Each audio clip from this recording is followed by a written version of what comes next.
போட்டி நிறைந்த உலகத்தில் சிறந்த போட்டியாளர்களாக உருவெடுத்து எங்களாலும் எதையும் சாதிக்க முடியும் என்ற எதிர்நோக்கோடு படித்து கொண்டிருக்கும் அனைத்து போட்டியாளர்களுக்கும் வணக்கம். தொடர்ந்து எங்களுடைய எஸ்ஆர்எம் யூடியூப் சேனலை பார்த்துவிட்டு மறக்காமல் நாங்கள் கேட்கக்கூடிய ஒவ்வொரு வினாவிற்கும் ரொம்ப சிறப்பாக சொல்லி அதே போல் கமெண்ட்ஸில் சொன்ன அனைவருக்கும் நெஞ்சார்ந்த வாழ்த்துக்களை கூறிக்கொள்கிறேன். போன வீடியோவில் ஒரு வினா கேட்டிருந்தேன். அதற்கு ரொம்ப சிறப்பாக அழகாக பதில் சொன்ன அனைவருக்குமே நன்றி கலந்த வாழ்த்துக்களை கூறிக்கொள்கிறேன். இப்பொழுது அதற்கான விடைகளை நம்ம பார்க்கலாம். தென்னிந்தியாவின் முதல் பல்லுயிர் பாதுகாப்பு தளமாக அமைந்துள்ள இடம் எது அப்படின்னு கேட்டிருந்தேன். விடை பார்த்திங்கன்னா அரிட்டாப்பட்டி என்பது சரியான பதில். இந்த அரிட்டாப்பட்டி எங்கே இருக்குன்னா மதுரை மாவட்டத்தில் அமைந்துள்ளது. ஸோ கவனமாக ஞாபகம் வச்சுக்கோங்க. இது ஒரு முக்கியமான கேள்வி. கமெண்ட்ஸில் அற்புதமாக கரெக்டாக சொன்னீங்க. கரெக்டாக சொன்ன அனைவருக்கும் வாழ்த்துக்கள். இன்றைக்கி ஒரு சின்ன மோட்டிவேஷன் வீடியோவோட நம்ம வகுப்புக்கு போகலாம் அப்படின்னு நினைக்கிறேன். அதாவது ஒரு நபர் மருத்துவரிடம் ஒரு ஆலோசனை கேட்பதற்காக சென்றிருந்தார். அவருக்கு என்ன பிரச்சனை அப்படின்னா மறதி என்ற ஒரு பிரச்சனை அதிகமாக இருந்துச்சு. அவர் இந்த மறதிக்கு ஏதாவது ஒரு தீர்வு வேண்டும், ஏதாவது ஒரு மருந்தோ அல்லது ஏதாவது ஒரு வைத்தியமோ எடுத்துக்கொண்டு அதை சரி செய்ய வேண்டும் என்ற நோக்கத்திற்காக மருத்துவரின் ஆலோசனைக்காக சென்றிருந்தார். அவர் செல்லும்போது மருத்துவர் வீட்டிற்கே சென்றபோது அவர் அதே ஞாபக மறதியோடு மற்றொரு வக்கீலாக இருக்கக்கூடிய வீட்டிற்கு சென்று விட்டார். அப்போது நான் மருத்துவர் அல்ல, வக்கீல் என்று சொல்லிவிட்டார். அதற்கு சொன்னார், எனக்கு ஞாபக மறதி அதிகமாக இருக்கிறது, அதனால்தான் நான் இப்படி வந்துவிட்டேன், என்னை மன்னித்து கொள்ளவும் என்று சொன்னார். அதற்கு அந்த வக்கீல் சொன்னார், எனக்கும் இந்த மறதியான பிரச்சனை நிறையா இருக்கிறது. ஸோ இதற்கும் நான் பல்வேறு ஆலோசனைகளை தேடினேன், அந்த ஆலோசனைகளுக்கு எனக்கு எதுவுமே தீர்வு கிடைக்கவில்லை என்று சொன்னார். அதற்கு அந்த மறதிக்கு காரணம் என்னவென்று சொன்னால், இன்றைக்கி நம்ம எந்த ஒரு விஷயத்திலையுமே எல்லா மனிதர்களுக்கும் இயல்பான ஒன்று மறதி இருக்கிறது. இந்த மறதி வராமல் இருப்பதற்கு நம்ம என்ன செய்யணும் அப்படின்னா, நம்ம எந்த ஒரு விஷயத்திற்கு முக்கியத்துவம் கொடுக்குறோமோ, எந்த விஷயத்திற்கு அழுத்தம் கொடுக்குறோமோ, எந்த விஷயத்தை நம்ம எதிர்நோக்கி செய்கிறோமோ அந்த விஷயத்தில் நம்ம கவனமாக இருக்கும்போது மற்ற விஷயங்களை நம்ம கவனித்து செய்ய முடியாத சூழ்நிலை ஏற்படுகிறது. அந்த மறதியானது நமக்கு ஏற்படுகிறது. ஆகையினால் இன்றைக்கி நீங்கள் ஒவ்வொரு விஷயத்தையும் சாதாரண ஒரு பேனாவை எடுத்துக்கிட்டீங்க அப்படின்னா, அந்த பேனா ஒரு அதிகமான விலைக்கு வாங்கியிருந்தீங்க அப்படின்னா அந்த பேனாவை என்ன செஞ்சுருப்பீங்க, நீங்கள் பத்திரமா பொக்கிஷமாக கடைசி வரைக்கும் வச்சுருப்பீங்க. ஏன் அப்படின்னா அதை விலை உயர்ந்த ரூபாய்க்கு கொடுத்து அந்த பொருளை வாங்கியிருக்கீங்க. அப்போ அதனுடைய மதிப்பு தெரியும். இன்றைக்கி உலகத்தில் ஒவ்வொரு பொருளுக்கும் ஒவ்வொரு மதிப்பு இருக்குது. அந்த மதிப்புக்கு ஏற்றாறு மாதிரி தான் அந்த பொருளுக்கோ அந்த ஒரு செயலுக்கோ நம்ம முக்கியத்துவம் கொடுக்குறோம். இன்றைக்கி நம்ம வாழ்க்கையில் நம்ம எதுக்காக முக்கியத்துவம் கொடுக்குறோம்?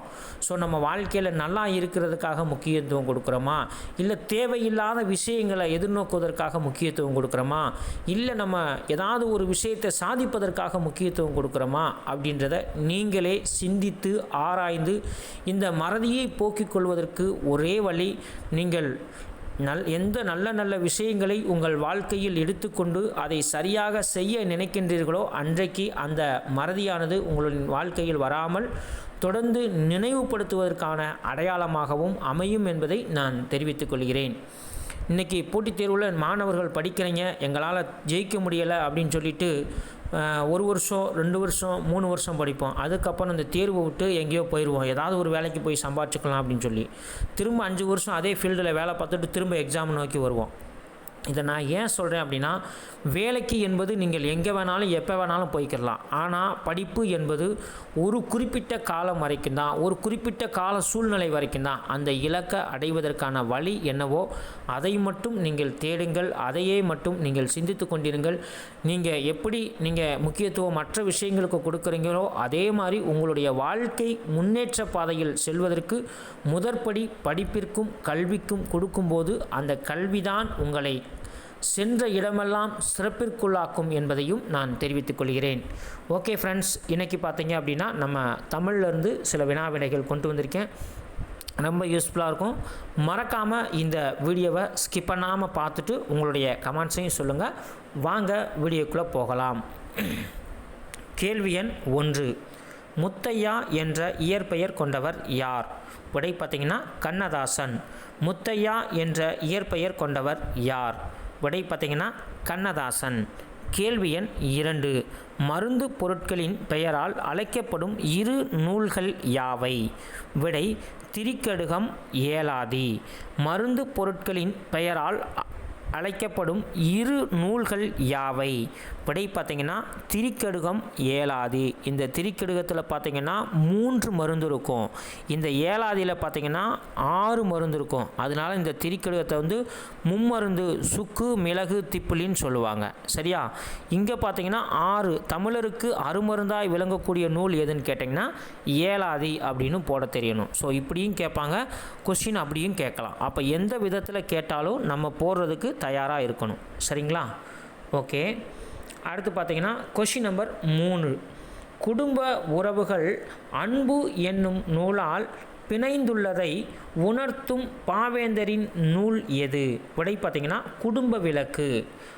குடும்ப உறவுகள் அன்பு என்னும் நூலால் பிணைந்துள்ளது என்று உணர்த்தும் பாவேந்தரின் நூல் எது? விடை பார்த்தீங்கன்னா குடும்ப விளக்கு. Question number 4. பின் வருவனவற்றுள் வினை சொல்லை கண்டறிக. விடை பார்த்தீங்கன்னா விளையாட்டு. பின் வருவனவற்றுள் வினை சொல்லை கண்டறிக. விடை பார்த்தீங்கன்னா விளையாட்டு. Question number 5. சரியான இணையை கண்டறிக. விடை பார்த்தீங்கன்னா ஆதவன் அப்படின்னா சூரியன் அப்படின்னு அர்த்தம். ஸோ கவனமாக பார்த்துக்குங்க. ஆதவன் அப்படின்னா ஞாயிறு அப்படின்னு பேர்ல. நல்லா கவனமாக பார்த்துங்க. சரியான இணையை கண்டறிக. விடை பார்த்தீங்கன்னா ஆதவன். ஆதவன்னா ஞாயிறு அப்படின்னு அர்த்தம். சரிங்களா? அடுத்து கொஸ்டின் நம்பர் 6. டவுன் பஸ் என்ற ஆங்கில சொல்லுக்கு நேரான தமிழ் சொல் எது? விடை நகர பேருந்து.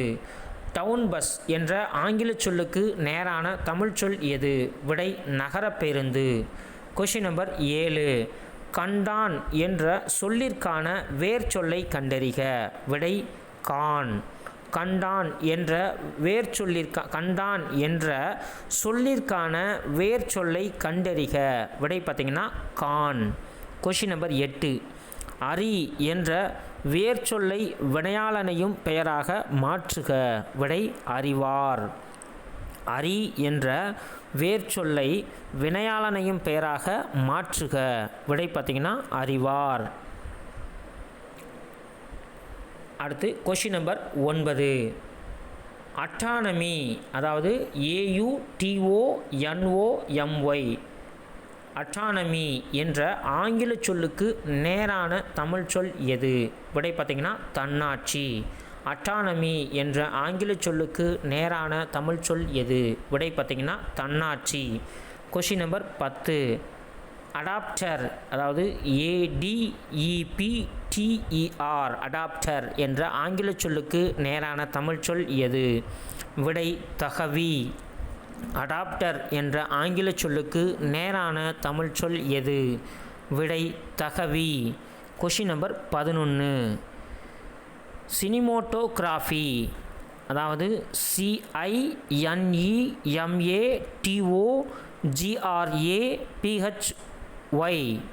சினிமோட்டோகிராஃபி என்ற ஆங்கில சொல்லுக்கு நேரான தமிழ் சொல் எது? விடை ஒளிப்பதிவு. சினிமோட்டோகிராஃபி என்ற ஆங்கில சொல்லுக்கு நேரான தமிழ் சொல் எது? விடை ஒளிப்பதிவு. Question number 12. Headset, HEADSET, headset என்ற ஆங்கில சொல்லுக்கு நேரான தமிழ் சொல் எது? விடை தலையணி ஒலிவாங்கி. ஹெட்செட் என்ற ஆங்கில சொல்லுக்கு நேரான தமிழ் சொல் எது? விடை தலையணி ஒலிவாங்கி. Question number 13. Palmtop, PALMTOP, palmtop என்ற ஆங்கில சொல்லுக்கு நேரான தமிழ் சொல் எது? விடை கையக கணிப்பொறி. ப்ளம்டப் என்ற ஆங்கில சொல்லுக்கு நேரான தமிழ் சொல் எது? விடை கையக கணிப்பொறி. Question number 14. ப்ரெடிக்ஷன், அதாவது PREDICTION ப்ரிடிக்ஷன் என்ற ஆங்கில சொல்லுக்கு நேரான தமிழ் சொல் எது? விடை முன்கணிப்பு. ப்ரிடிக்ஷன் என்ற ஆங்கில சொல்லுக்கு நேரான தமிழ் சொல் எது? விடை முன்கணிப்பு. Question number 15. ஜி.இ. போப் அவர்கள் பிறந்த ஆண்டு? விடை 1820. ஜி.இ. போப் அவர்கள் பிறந்த ஆண்டு? விடை 1820. Question number 16. மரபு பிழையற்ற தொடர் எது? விடை பார்த்திங்கன்னா தென்னங்குறும்பை. மரபு பிழையற்ற தொடர் எது? விடை தென்னங்குறும்பை. Question number 17. திரிகடுகம் என்ற நூலில் திரி என்ற சொல்லின் பொருள்? விடை பார்த்திங்கன்னா 3 அப்படின்னு அர்த்தம். சரியா? கடுகம் அப்படின்னா காரத்தன்மை கொண்டது, ஞாபகம் வச்சுக்கோங்க. திரிகடுகம் என்ற நூலில் திரி என்ற சொல்லின் பொருள்? விடை பார்த்திங்கன்னா 3. அதான் ஏற்கனவே சொல்லியிருந்தேன், சுக்கு மிளகு திப்பிலி அப்படின்றத ஞாபகம் வச்சுக்கோங்க. சரியா? அப்படின்னா நீங்கள் 3ன்னு போட்டுருவீங்க. அப்புறம் கொஷின் நம்பர் 18. திரிகடுகம் எத்தனை பாடல்களை கொண்டது? விடை 100. திரிகடுகம் எத்தனை பாடல்களை கொண்டது? விடை 100. Question number 19. விருந்தேதானும் புதுவது புனைந்த யாப்பின் மேற்றே என்ற பாடல் வரி இடம்பெற்றுள்ள நூல் எது? விடை தொல்காப்பியம். விருந்தேதானும் புதுவது புனைந்த யாப்பின் மேற்றே என்ற பாடல் வரி இடம்பெற்றுள்ள நூல் எது? விடை தொல்காப்பியம். Question number 20. விருந்து என்ற சொல்லின் பொருள்? விடை புதுமை. விருந்து என்ற சொல்லின் பொருள்? விடை புதுமை. Question number 21. பிரதாப முதலியார் சரித்திரம் என்ற நாவல் வெளிவந்த ஆண்டு? விடை 1876. இந்த பிரதாப முதலியார் சரித்திரம் என்ற நாவலை இயற்றியவர் பார்த்திங்கன்னா மாயூரம் வேதநாயகம் பிள்ளை. ஞாபகம் வச்சுக்கோங்க. பிரதாப முதலியார் சரித்திரம் என்ற நாவல் வெளிவந்த ஆண்டு? விடை 1876. Question number 22.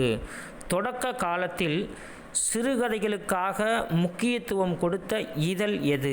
விடை மணிக்கொடி. தொடக்க காலத்தில் சிறுகதைகளுக்காக முக்கியத்துவம் கொடுத்த இதழ் எது? விடை மணிக்கொடி.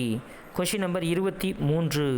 வானம்பாடி இதழ் வெளிவந்த ஆண்டு? விடை 1971. வானம்பாடி இதழ் வெளிவந்த ஆண்டு? விடை 1971.